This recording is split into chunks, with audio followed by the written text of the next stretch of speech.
মর্মান্তিক মানে এতে ঘৃণ্য নৃশংস মর্মান্তিক হয় না?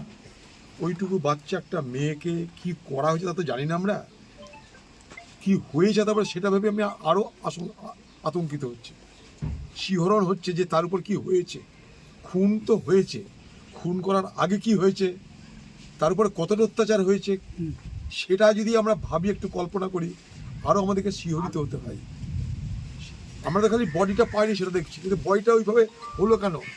একটা জীবন্ত শিশুকে ওইভাবে 5 টুকরো করতে গিয়ে তার উপর কি যন্ত্রণা হয়েছে, এটা যদি ভাবে মানুষ একবার, এখানকার প্রশাসন যদি ভাবে, আমাদের সকলেরই শিহরিত হওয়ার অবশ্যই ভাবে।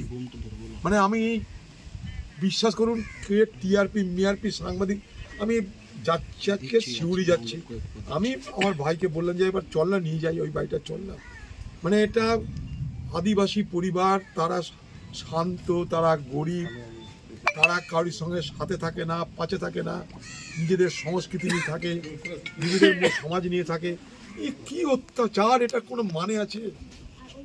আমি একটা কথা বলে গেলাম যে বিচারের জন্যে যত দূর যেতে হয় আমরা কিন্তু যাবো, এটা কথা দিয়ে গেলাম। হাইকোর্ট করতে হয়, সুপ্রিম কোর্ট করতে হয়, এটুকু আমি কথা দিয়ে গেলাম।